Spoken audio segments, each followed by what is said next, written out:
Tem o Rio de Janeiro, que você já ama. E o Rio, que ainda vai conquistar você. Apaixone-se pelo Rio. Rio de Janeiro, vem se apaixonar. Rio de Janeiro, vem se apaixonar. Governo do Estado do Rio de Janeiro.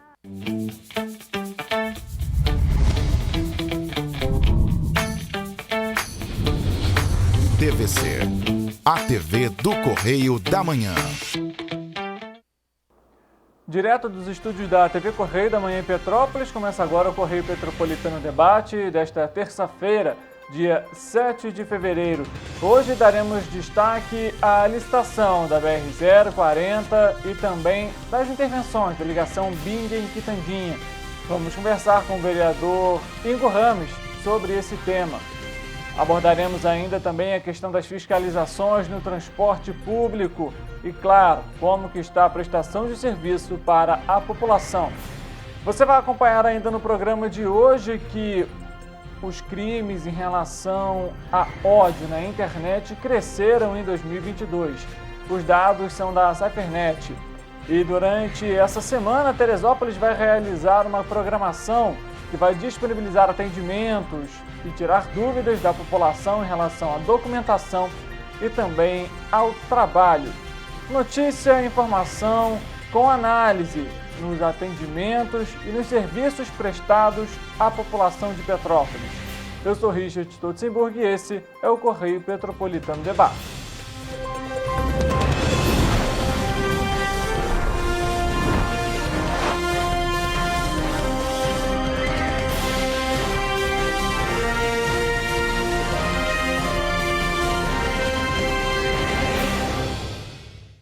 Olá, muito boa tarde para você. Mais uma edição do Correio Petropolitano Debate começando. Agora, 1h11 da tarde, estamos ao vivo.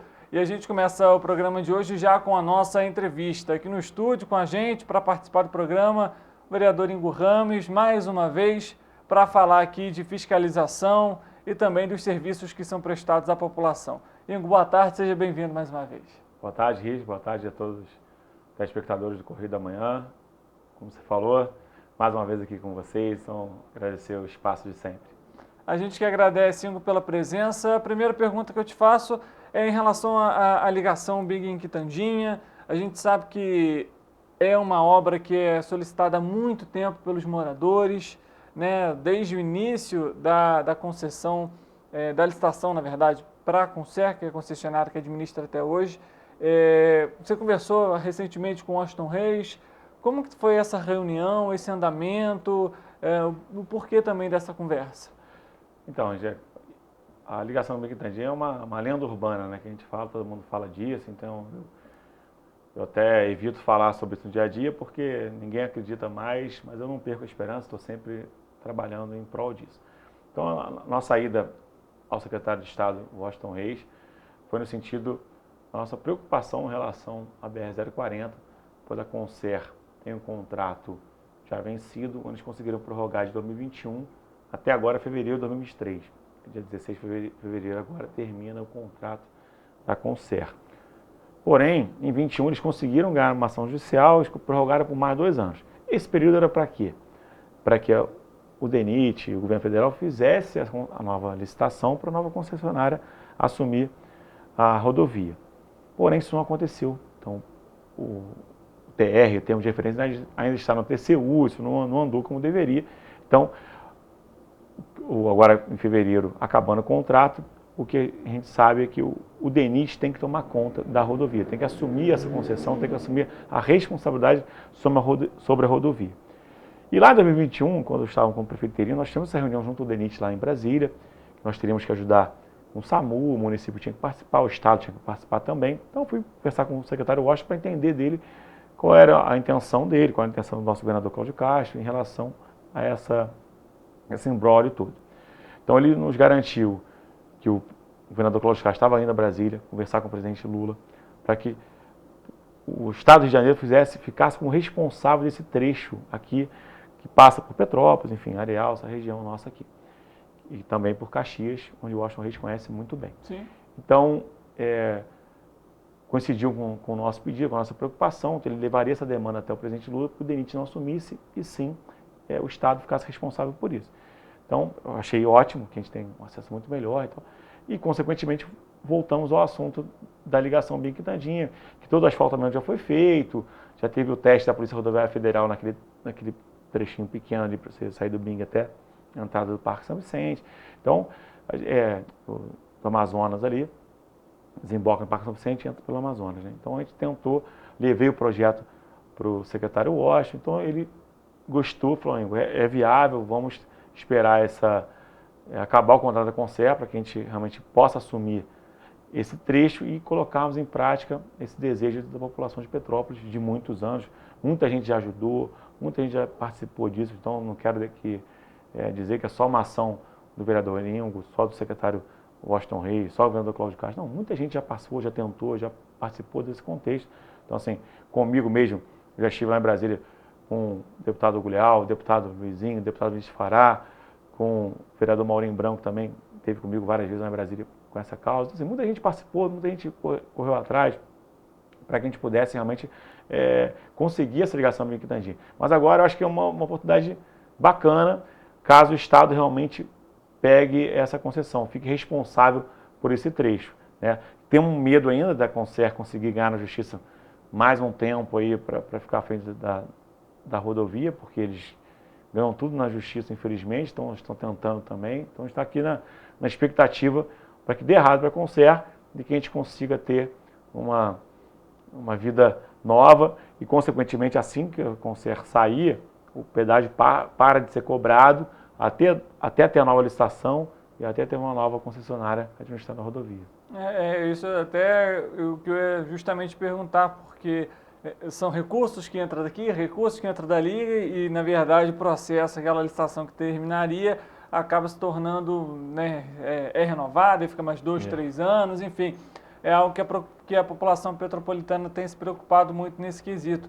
Eu ia até te perguntar justamente sobre isso, Ingo, sobre essa questão de realmente da viabilidade do governo do Estado assumir esse trecho da BR-040, que passa aí por Petrópolis, pega os outros municípios aqui, né, da parte do Estado do Rio, e você acredita que realmente isso vai funcionar agora, a partir de então?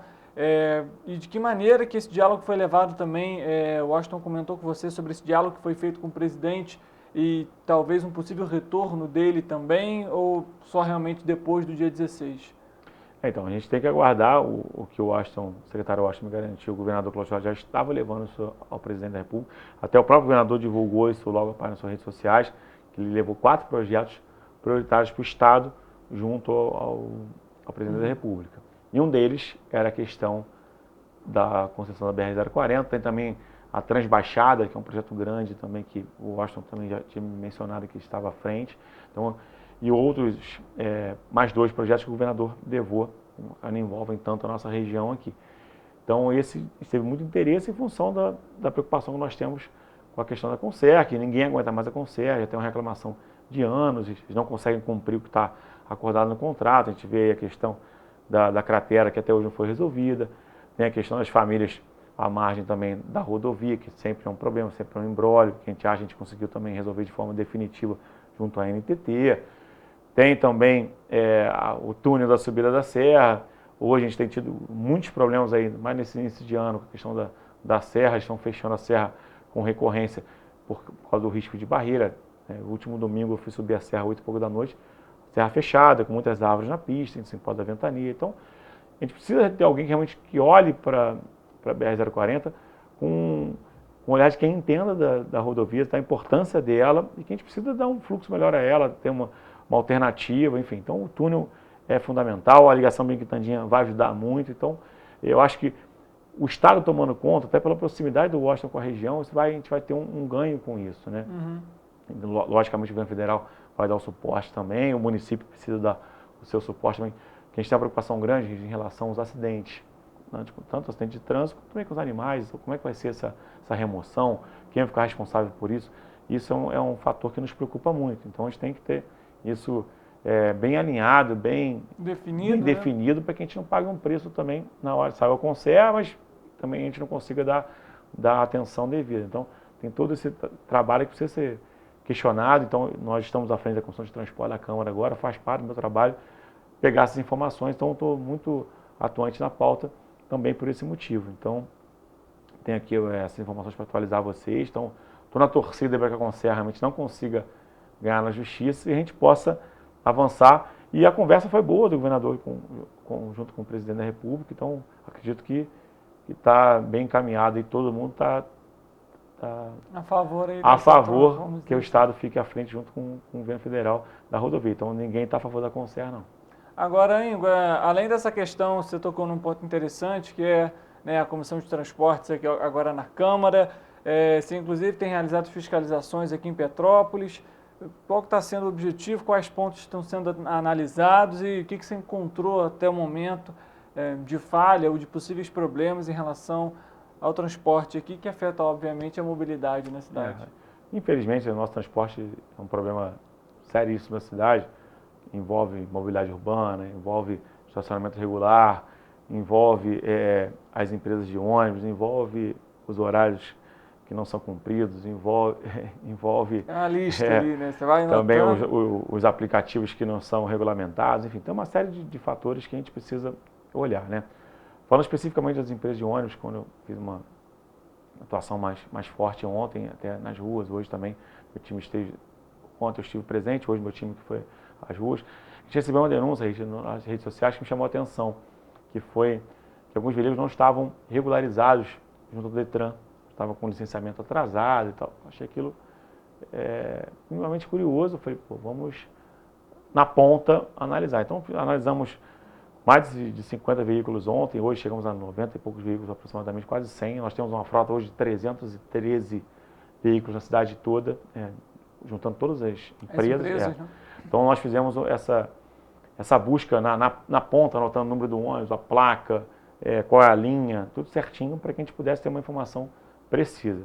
E infelizmente tem muitos veículos realmente que estão com problema de licenciamento, então a gente está acabando de tabular esses dados hoje para te dar um número preciso, mas tem aí na faixa de 20% a 25% do que foi analisado estava com problema de licenciamento, é um número muito alto.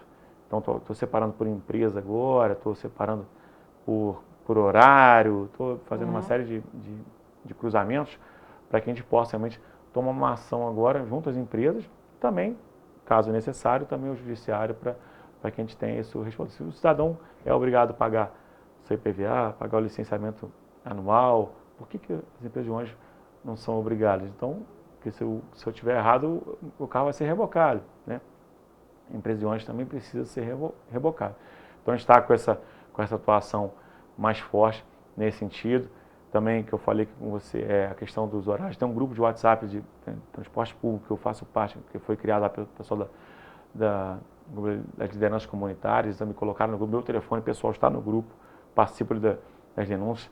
No domingo à noite teve um problema lá no Dux, onde os membros do grupo colocaram todo o problema que estava acontecendo. Eles teriam que andar a pé ali do pórtico até ao Dux. Aí nós fizemos contato lá com o Fernando Badia, lá da CPTrans também, nos atendeu prontamente, fez um paliativo no domingo à noite, na segunda-feira de manhã foi resolvido. É isso que a gente precisa, ter as informações, a gente pode ir para a rua, fiscalizar, e que o Poder Executivo possa realmente atender ao anseio da população. Não o que o Richard está pedindo, não o que o Ingo está pedindo, mas sim quem está na ponta está pedindo. Então, nós somos mais um veículo para ajudar nessa ponte entre a população e o governo municipal. É um ponto importante você ter comentado isso, né? A gente está aqui mais para trazer o que a população pede, o que a população precisa, quais as necessidades que estão sendo colocadas em pauta, enfim. E o transporte público, a gente sempre comentou aqui, é um grande desafio em Petrópolis, assim como a mobilidade urbana, não só para trabalho, mas até para o próprio setor de turismo. A gente conversou aqui com um dos membros do Conselho Municipal de Turismo, o Charles Rossi. Sim. Comentou sobre esse desafio também em relação ao turismo aqui em Petrópolis, principalmente por conta da mobilidade urbana. Enfim, são pontos aí que precisam ser melhorados aqui na cidade.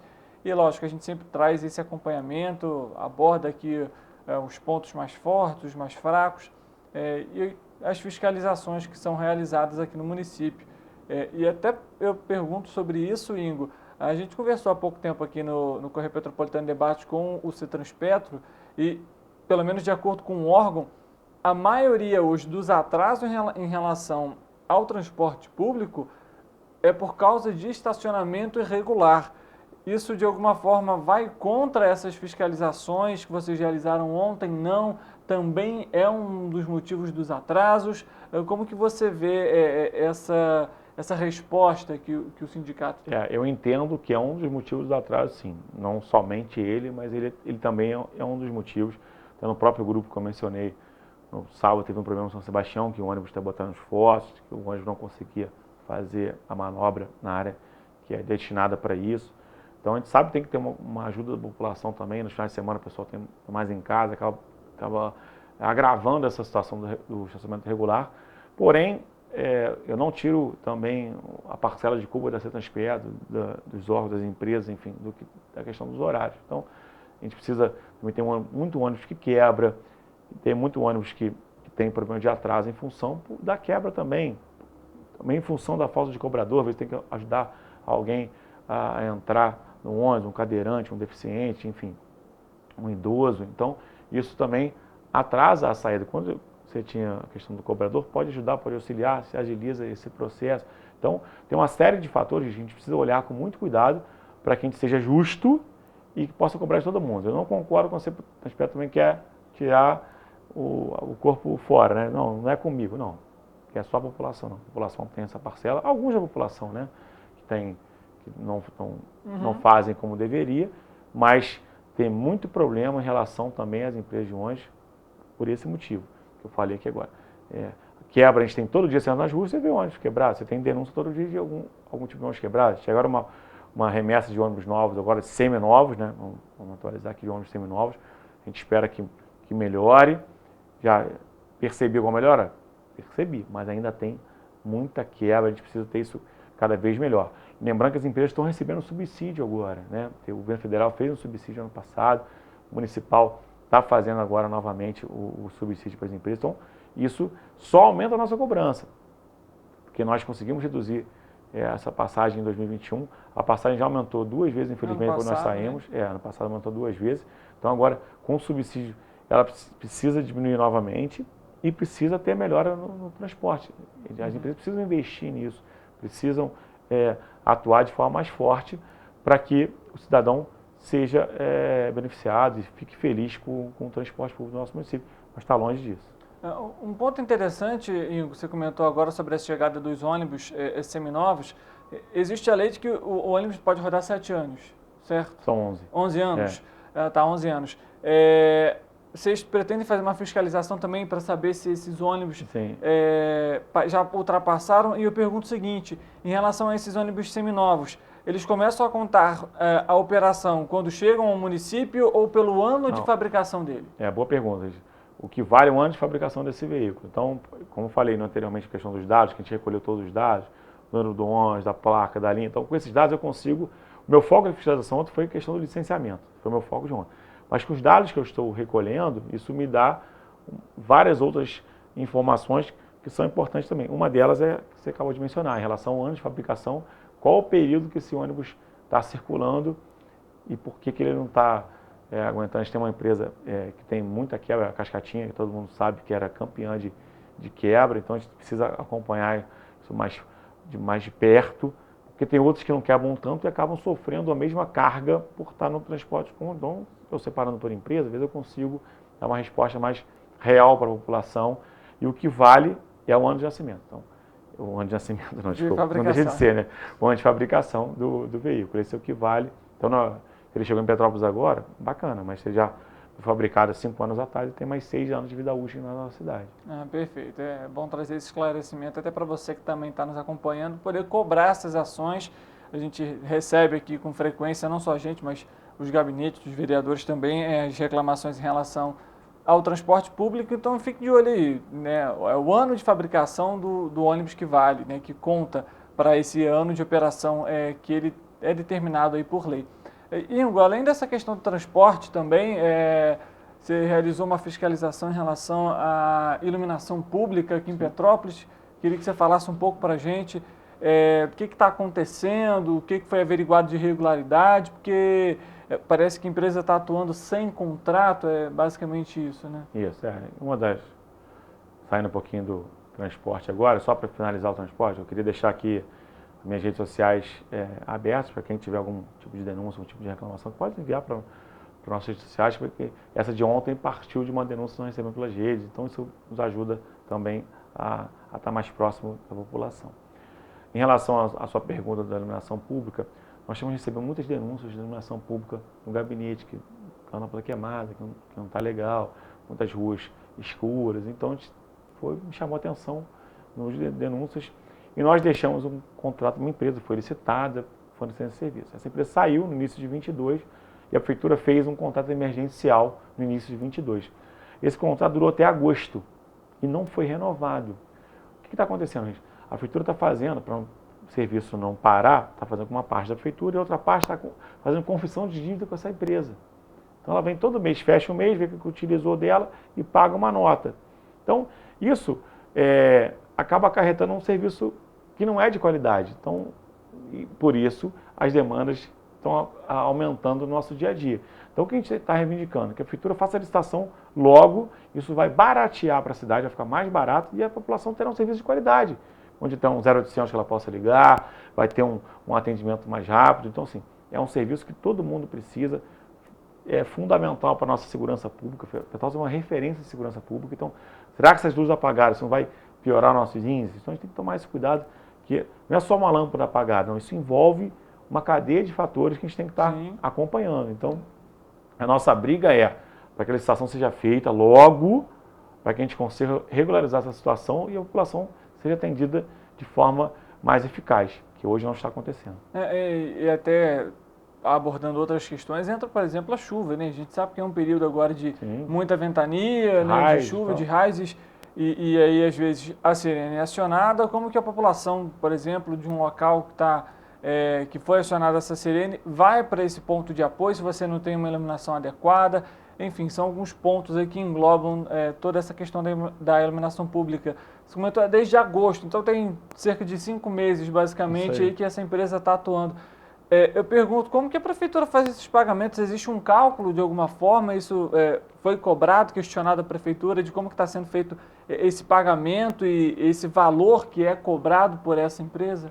Sim, eles fazem, a prefeitura demanda algum tipo de serviço para eles, fizeram uma ordem de serviço e os funcionários da prefeitura atestam essa nota fiscal, esse serviço que foi executado, para poder fazer o pagamento. A gente chama de confissão de dívida, como se você estivesse devendo aquele período, é uma forma de você pagar a empresa que o contrato venceu. Então, só que esse contrato venceu em agosto. Então, assim, às vezes acontece 1, 2 meses, até a licitação sair, você tem que fazer uma confissão de dívida. Isso no poder público não é tão raro, isso até acontece, mas 5 meses já a gente não pode aceitar. Então a gente precisa realmente mexer nessa ferida, a gente precisa regulamentar isso, organizar isso. Então daí a nossa cobrança, que faz parte do nosso trabalho enquanto vereador de fiscalização. Então a gente está aqui, não estou dizendo que tem ninguém roubando ninguém, não estou dizendo nesse sentido, estou dizendo que não está legal. A questão do serviço, ele tem que ser executado por contrato. Como é que fiscaliza isso? Como é que é cobrado que a empresa fez o que deixou de fazer se não tem um contrato vigente? Então, o que utiliza, você paga o que foi utilizado e a cobrança, então, naturalmente, o serviço na rua fica ruim. Então, isso a gente vai... agora vem o desenrolo disso. Por que não renovou o emergencial? Por que está fazendo? Aí gera uma série de outros fatores que a gente precisa olhar mais de perto, com pedido de informação, olhando o contrato mais a fundo. Aí isso vai desencadeando outros fatores que a gente precisa atuar também. É questão de transparência da prefeitura, né? De apresentar isso para a população, até porque a gente vê aí em relação a serviço, também em relação à iluminação pública, que muitos moradores reclamam da falta de iluminação pública ou da demora para realizar reparos, principalmente quando você vai para áreas mais distantes, né, do centro, né, para os distritos, regiões mais do interior também.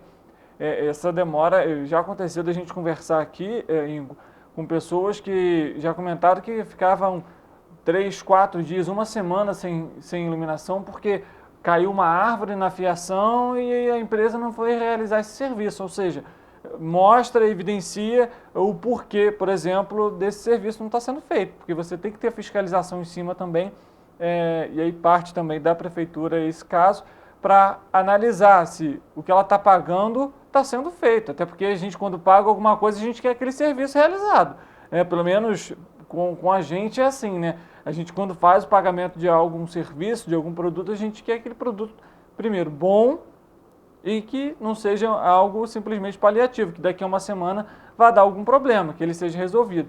Enfim, existe até hoje, Ingo, um cálculo, algum valor estimado de que a prefeitura já pagou para essa empresa durante esse período?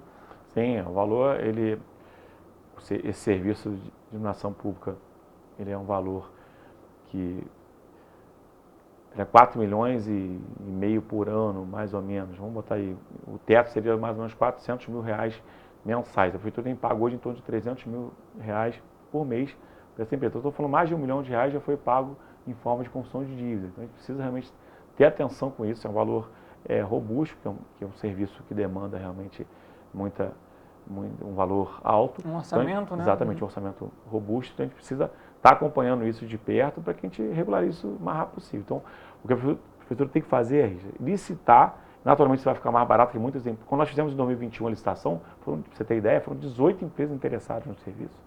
Foi uma licitação grande, demorou 2 dias. Tinha muita gente querendo participar disso. Então, tem mercado, tem procura, então a gente precisa licitar o mais rápido possível para que isso seja regularizado na nossa cidade. Ou seja, não tem a desculpa de que não existe empresa interessada, pelo né? Contrário. Tem muito pelo contrário. Se tiveram 18 empresas, a gente sabe que, né, no início de 2022 foi muito complicado, a questão das tragédias, a gente super entende esse ponto, mas já se passaram, né, um ano basicamente sobre, né, tudo que aconteceu e a gente precisa voltar à normalidade, entre elas em relação aí aos serviços prestados no município. E, obviamente, com transparência, com contrato, para fiscalizar também, para questionar o porquê ou não se estão sendo realizados. Me surgiu até uma curiosidade, Ingo, e aí eu não sei como que está esse ponto, eu pergunto até para você sobre isso. Você teve alguma atualização em relação àquela questão das luzes de Natal aqui de Petrópolis? Como que deu o andamento? Só para a gente, quem está em casa acompanhando, a prefeitura teve um contrato com uma empresa para realizar a montagem das luzes do Natal Imperial, incluindo aí a árvore, enfim, lá na Praça da Liberdade. No contrato estipulava que as luzes, né, o serviço deveria ser finalizado até acho que 15 horas, não vou me lembrar exatamente agora o período, antes da inauguração do evento. Divulgaram ser dia 13 de dezembro, chegaram a anunciar que seria inaugurado a árvore dia 13 de dezembro. Acabou que a árvore só ficou pronta dia 23 de dezembro. E aí isso está incluso dentro desse contrato. Como surgiu alguma atualização? Sim, então, nós fizemos um requerimento de informação à prefeitura, faltavam algumas informações, fizemos 14 itens, a prefeitura respondeu 9, 5 ela não respondeu, nós reiteramos esse pedido. Fomos até a Secretaria de Ordem Pública pegar todos os processos que foram elaborados, os contratos, tudo direitinho, conseguir pegar esse processo na quinta-feira, semana passada, que eu tive acesso a eles. Então, o que nós já temos de resposta? A prefeitura glosou um valor da árvore, específico da árvore, esse atraso na montagem da árvore. Mas o resto não é só isso. A árvore, especificamente, foram 200 e poucos mil reais. Então, ela glosou em 20% essa árvore. Mas tem outros itens que não foram contemplados da forma que estavam no contrato. Então, a gente reiterou esse pedido da prefeitura, que a prefeitura possa responder todas as perguntas que foram feitas, está no prazo ainda, para que ela possa me responder, para que eu finalize esse processo e a gente dê encaminhamento, se vai ser criada uma CPI, se a gente vai tomar algum outro tipo de ação.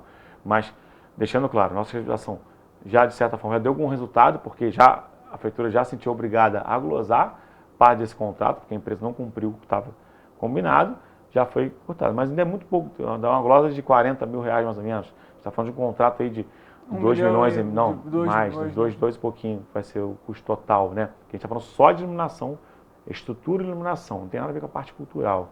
As luzes das árvores, o palco, a árvore, aqueles enfeites pela cidade, aquela montagem feita no Palácio Cristal. O Palácio Cristal ficou legal, ficou ótimo, foi bem feito o serviço. Então, assim, por que a mesma empresa que não fez também a árvore no prazo certo, não fez o palco como deveria ser feito, não fez as árvores que teve, a Rua da Imperatriz, por exemplo, não foi contemplada, a Rua do Imperador foi contemplada. Por quê?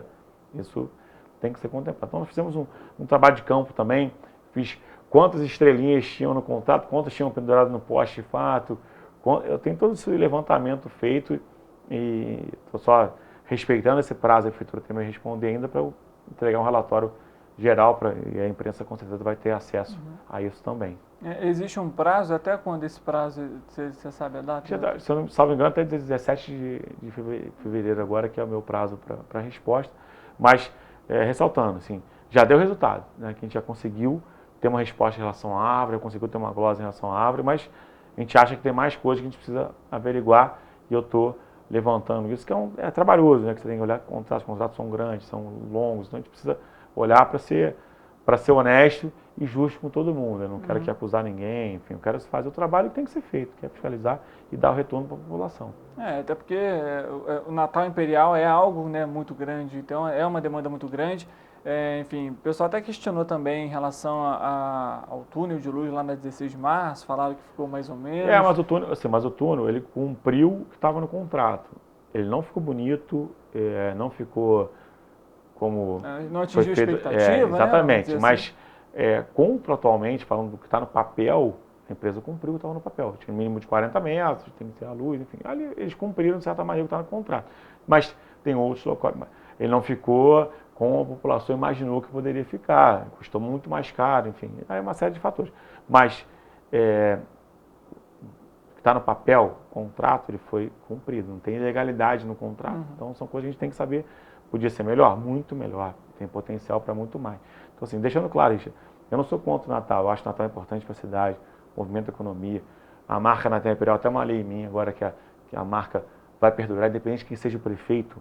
O Natal Imperial é uma marca da cidade de Petrópolis. Então, não é minha, não é sua, não é do atual prefeito, nem do antigo prefeito. É uma marca da cidade. Então, todo mundo precisa entender que o Natal Imperial é de Petrópolis. Então, para você vender um pacote para um turismo, você encher a cidade com notícias boas, o Natal Imperial faz parte. Com a Boarfest é uma marca também da cidade, o Natal vai ser uma marca. A gente ficar o Natal de Luz, Natal Imperial, Natal dos Sonhos, não, Natal Imperial é ponto. Então, acabou, ninguém vai ficar mudando.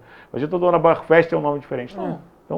Então eu sou favorável a isso. Porém, a gente tem que ter esse cuidado, tem que ter um respeito com o dinheiro público, então, com os prazos são anunciados, poxa.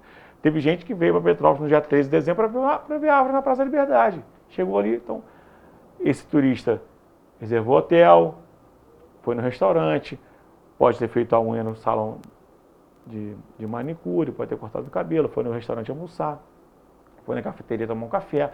É uma cadeia de fatores que foi na Praça da Liberdade comer uma pipoca. Então, você tem uma série de coisas. Então, você tem respeito com esse calendário. Se for anunciado dia 13, tinha que ser cumprido. Não foi cumprido por quê?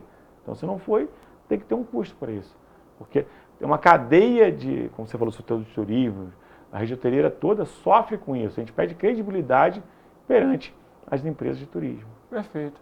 Ingo, mais alguma outra informação importante, talvez, que você queira comentar aqui, para a gente encerrar essa entrevista? Não só agradecer o espaço, também deixar aqui o nosso gabinete à disposição. As redes sociais estão aí, @Ingo Rames. Ingo Rames é um nome, só tem eu, né? Então não tem, é fácil de achar nas redes. Então mantém o nosso WhatsApp lá, tem o nosso direct, tem o nosso Facebook também, enfim. O que tiver de sugestões, reclamações, ideias bacanas também estamos à disposição para atender a todos vocês. E agradecer a vocês, parabenizar pelo programa, pelo nível de entrevista que é muito bacana, sempre faço questão de ressaltar. E toda a equipe do Correio da Manhã, que é muito carinhosa sempre comigo quando venho aqui à casa. A gente que agradece a presença mais uma vez, obrigado também pelos elogios e as portas estão sempre abertas. Muito obrigado.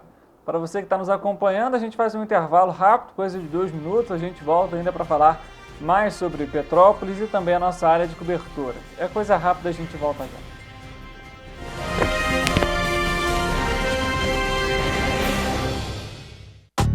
Rio de Janeiro, atração o ano inteiro. Tem descanso, tem folia. Noite e dia, alegria. Sol e praia, diversão. No prato ou copo, a festa, o bar, museu ou bloco. Show, cultura, história. Gravado na memória e no seu coração.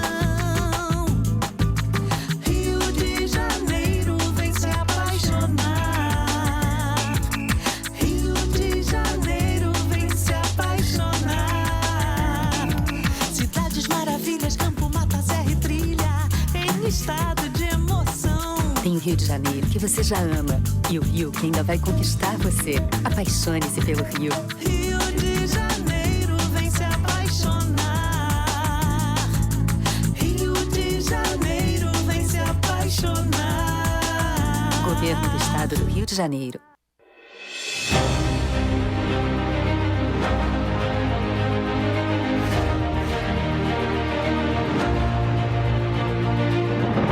Não é jornalismo de direita, é jornalismo direito. Correio Petropolitano.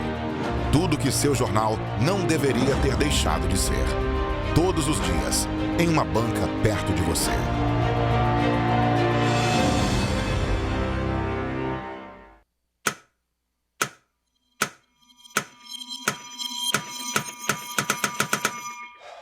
Cara, o que a gente tá fazendo, hein? Vamos falar um segundo sobre a gente?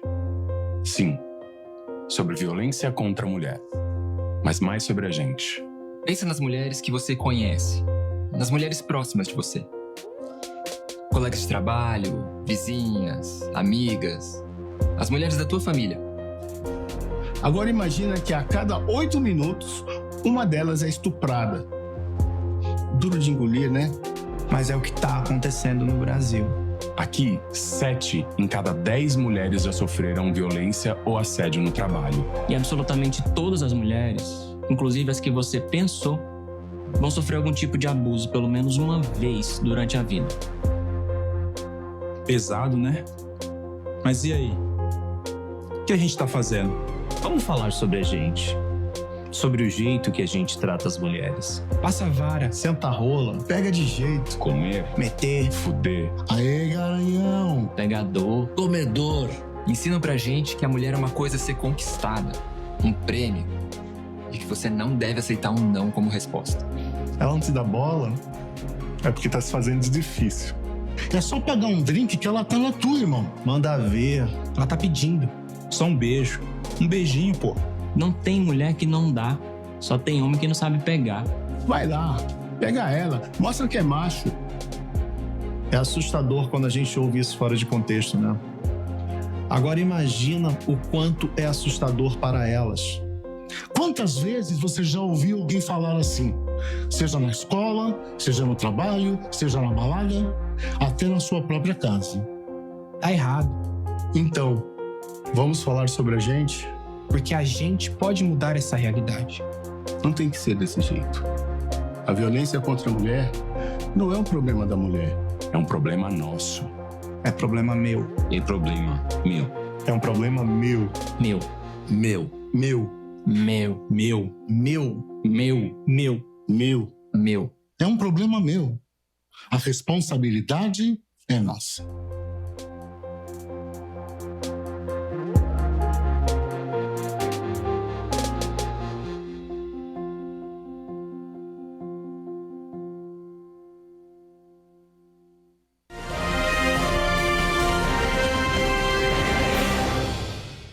Correio Petropolitano Debate de volta. Lembra você, estamos ao vivo em todas as nossas plataformas. No nosso YouTube, TVC16, em nosso site, tvc16.com e também no nosso Facebook, TVC Correio da Manhã. Vale lembrar que fizemos a nossa entrevista no primeiro bloco, conversamos aqui com o vereador Ingo Ramos para abordar diversos pontos sobre irregularidades que estavam acontecendo aqui em Petrópolis, dentre elas a questão do transporte público, a questão da iluminação pública também, as luzes de Natal, que inclusive abordamos aqui no programa, comentamos sobre o Natal Imperial, e a gente trouxe aqui então um pouco dessas atualizações, como a gente sempre comenta, nosso compromisso de trazer aqui o interesse da população e também prestação de serviço e a fiscalização entre elas é um dos pontos aí que a gente sempre coloca aqui para você, para abordarmos no Correio Petropolitano. Agora a gente fala também sobre um outro tema para você que nos acompanha em relação à própria cidade aqui de Petrópolis, porque a gente sabe que estamos num período agora de chuvas e tudo mais, e a Defesa Civil já emitiu um alerta nessa terça-feira em relação a pancadas de chuva forte e moderada aqui para o município de Petrópolis, principalmente no período da tarde e no período da noite. Um ponto interessante de se ressaltar é que, de acordo com o Instituto Nacional de Meteorologia, o mês de fevereiro vai ser um mês completamente de chuvas irregulares, ou seja, de chuvas que podem acontecer em diversos pontos da cidade, de maneira regionalizada ou não. Então, você que nos acompanha, fique atento, fique em alerta em relação aos alertas emitidos pela Defesa Civil, por meio, né, das redes sociais, por meio da mensagem de texto. Você que ainda não cadastrou o seu CEP, cadastre o CEP e envie para o número 40199. Essa mensagem ela é gratuita e você vai receber os informes então, meteorológicos da Defesa Civil e possivelmente os alertas, né, e também em relação ao acionamento das sirenes aqui em Petrópolis. Um outro tema que a gente vai debater agora, e ele é muito preocupante, é o seguinte: a gente tem aqui os dados do Cyferdata que apontou o seguinte: os casos de agressão em relação à internet, por meio da internet, né, comentários agressivos, cresceram em 2022. Infelizmente, um cenário desse tão preocupante, a gente vendo ainda sendo realizado por meio, principalmente, das redes sociais, né, que são cada vez mais comuns entre nós brasileiros. No ano passado, foram mais de 74 mil denúncias de crimes envolvendo discursos de ódio pela internet e que foram encaminhadas à Central de Denúncias e Crimes Cibernéticos da Safernet, da Organização de Defesa dos Direitos Humanos em Ambiente Virtual. Esse foi o maior número de discursos realizados desde 2017. Olha que cenário complicado que a gente vive. Em pleno 2022, esse discurso de ódio crescendo cada vez mais. Em 2017, quando comparado, né, 2022 com 2017, o aumento, veja só, é de 67,7% em relação a esses discursos.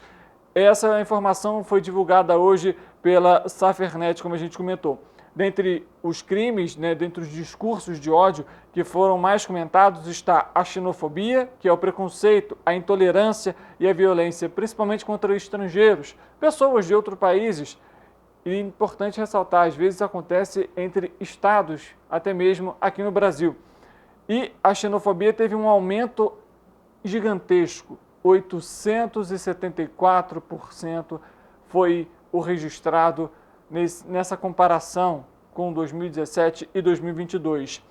Em relação às denúncias, foram mais de 10.686 denúncias relatadas. Em 2021, foram 1.091 denúncias de xenofobia realizadas pela internet. A intolerância religiosa também foi um dos alvos e aparece na segunda posição. De acordo com os dados, esse levantamento, o aumento em 2022 foi de 456% em relação aos dados voltados para a intolerância religiosa, aos discursos de ódio por conta da intolerância religiosa. Nós comentamos aqui no Correio Petropolitano debate sobre esse tema, abordamos aqui principalmente as religiões de matriz africana, que são atualmente aqui no país as religiões que mais sofrem esse tipo de intolerância, inclusive também pelas redes sociais, como a gente tem comentado aqui. E além da intolerância religiosa e da misoginia, todos os demais crimes relacionados a discurso de ódio na internet também cresceram. E aí, entre eles está a apologia, a incitação a crimes contra a vida, LGBTfobia e também o racismo. Infelizmente, é um cenário triste que a gente ainda precisa combater, a gente ainda precisa criar novas políticas públicas, campanhas de educação, campanhas de fiscalização, para que esses crimes não voltem a acontecer, que esses discursos diminuam cada vez mais. O conhecimento, o acesso à informação é um dos principais pontos a serem colocados para que esses índices possam diminuir cada vez mais. A gente fala agora sobre Petrópolis porque a Prefeitura divulgou, então, a não obrigatoriedade mais das máscaras no transporte público. Essa informação foi divulgada ontem por meio da Secretaria de Saúde e essa análise foi feita pela comissão que avalia o cenário epidemiológico do município. Nós temos inclusive a reportagem para mostrar para você que nos acompanha em relação a essa utilização das máscaras, tanto no transporte público quanto também nas escolas. Vou pedir a nossa produção para confirmar se a gente já pode colocar esse material na tela. O equipamento segue obrigatório em hospitais, urgências, emergências e enfermarias, bem como aos profissionais de saúde, pacientes e familiares. Segue obrigatório o uso de máscaras para pessoas que apresentem os sintomas gripais, imunossuprimidas, que possuem alguma comorbidade ou que tiveram contato com caso confirmado de vírus nas últimas 48 horas. Neste caso, a pessoa deve manter isolamento ou quarentena conforme indicação médica. O novo texto também recomenda o esquema vacinal completo e o uso da proteção facial em unidades ambulatoriais. Além disso, segue a recomendação para o uso do álcool 70, a higiene frequente das mãos e todas as precauções para impedir a multiplicação das contaminações. Segundo o município, as medidas são embasadas em análise do comitê científico e dos dados epidemiológicos. Tá aí, né? A gente, inclusive, ontem trouxe aqui também a fala, né, do coordenador do Boletim Infogripe, Marcelo Gomes, sobre aí os casos de síndrome respiratória aguda grave, que impactam aí também na questão da Covid-19. Cenário otimista, cenário positivo, mas é sempre importante a gente manter os certos cuidados ali em relação à nossa saúde, importantíssimo esse ponto. Além disso, a gente fala ainda sobre a cidade de Petrópolis e um outro tema que a gente vai abordar agora é o seguinte, a gente fala sobre o número de acidentes na cidade, que também, por notícia boa, diminuiu no mês de janeiro. Os dados são da Sala de Trauma do Hospital Santa Teresa, que realiza esse balanço mensalmente para trazer atualizações em relação à segurança e ao trânsito aqui na cidade.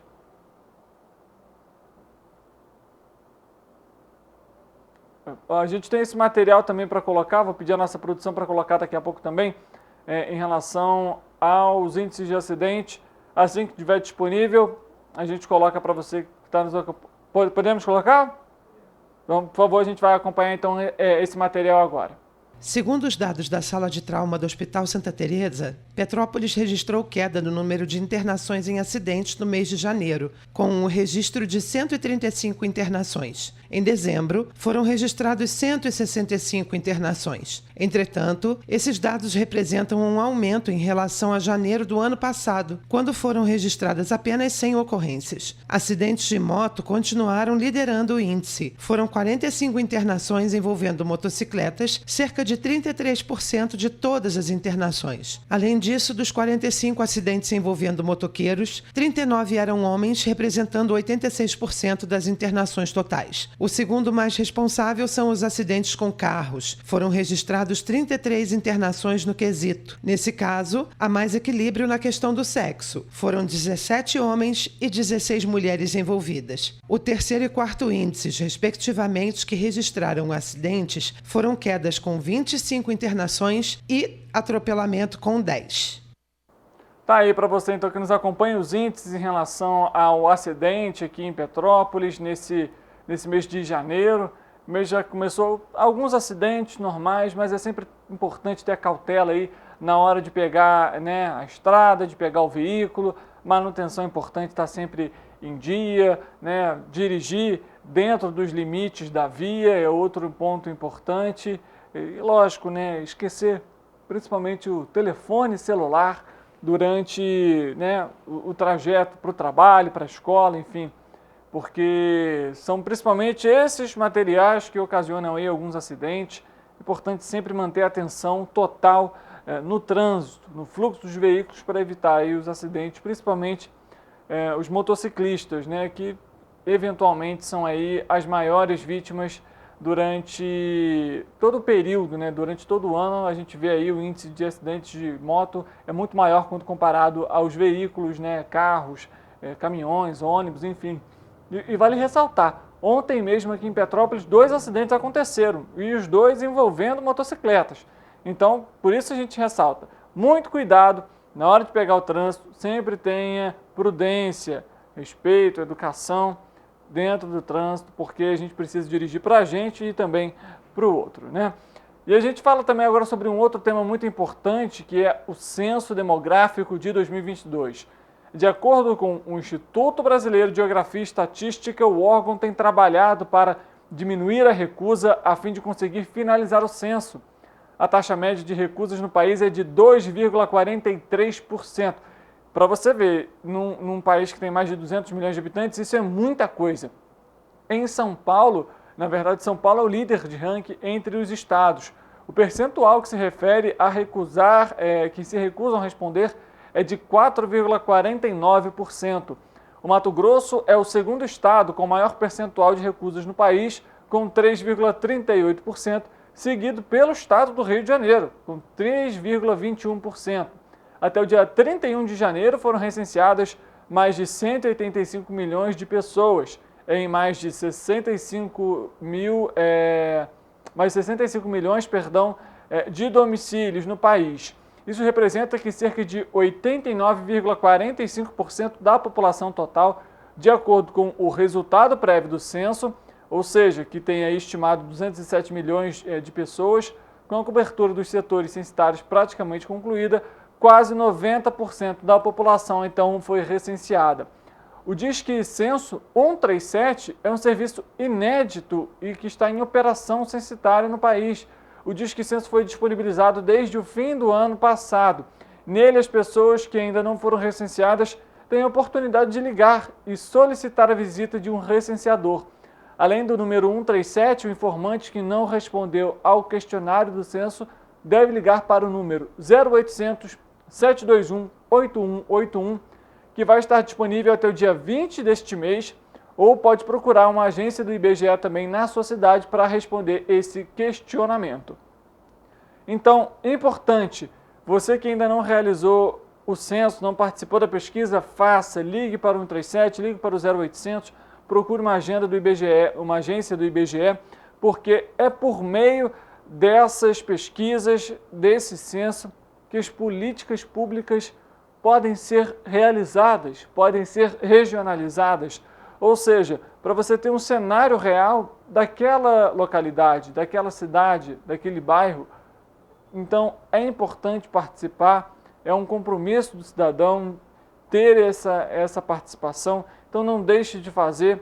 Você pode fazer essa por ligação ou então presencialmente na agência do IBGE. Uma outra informação para você que está nos acompanhando, porque se você está à procura de uma casa ou de um apartamento, de um imóvel para morar, vai pagar mais caro, viu? O Índice de Variação de Aluguéis Residenciais, o IVAR, registrou inflação de 4,2% no mês de janeiro deste ano, após o mês de dezembro registrar deflação de pouco mais de 1%.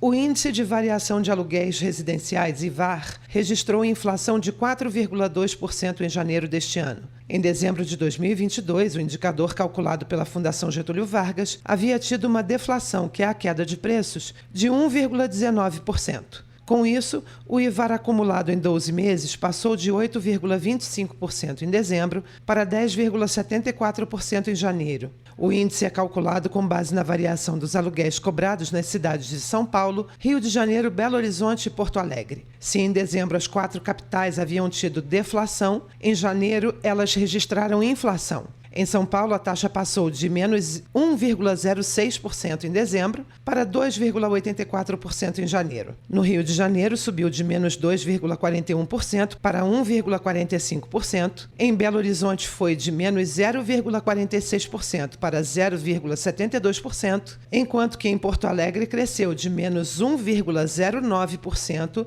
para 10,15%. As taxas acumuladas em 12 meses subiram em 3 capitais.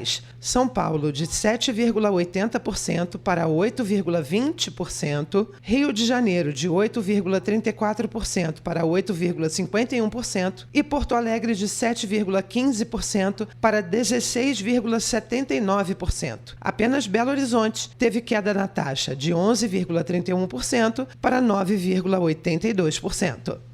Bom, já que falamos sobre o preço dos aluguéis, a gente continua falando sobre economia, porque o Índice Geral de Preços, Disponibilidade Interna, o IGPD-DI, calculado pela Fundação Getúlio Vargas, a FGV, registrou inflação de 0,06% em janeiro, taxa inferior observada no mês anterior, no caso, dezembro, e também em relação a janeiro de 2022.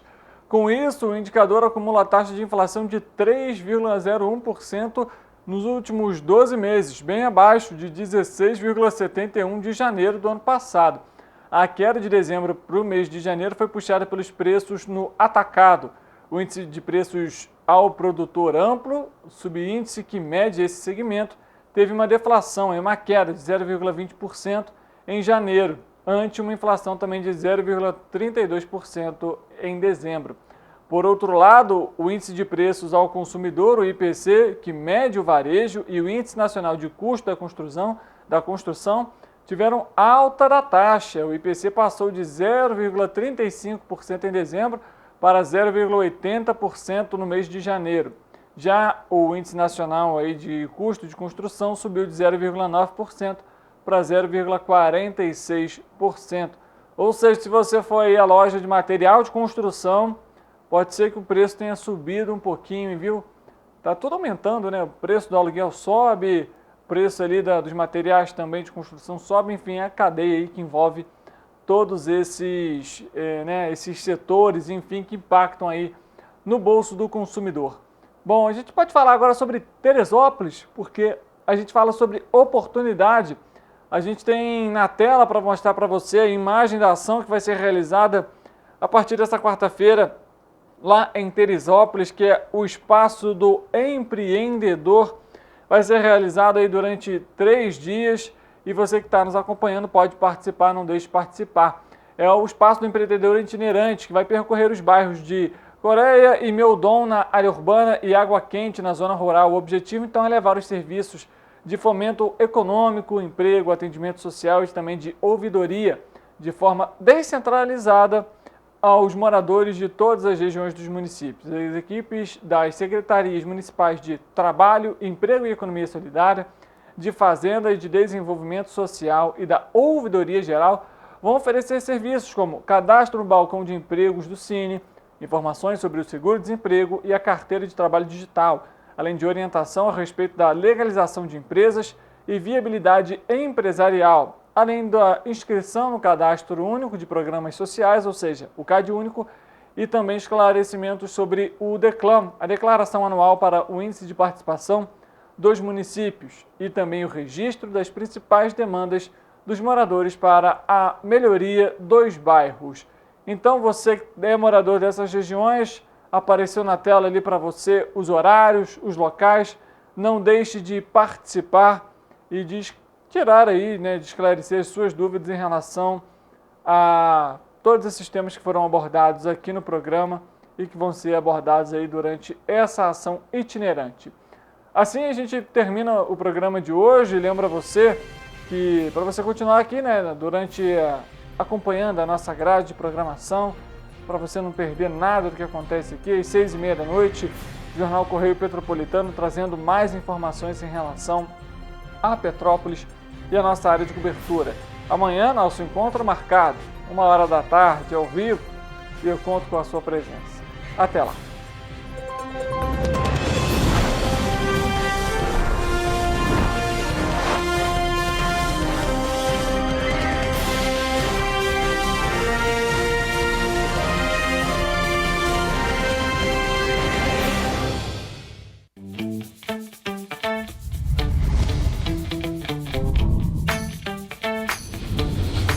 TVC, a TV do Correio da Manhã.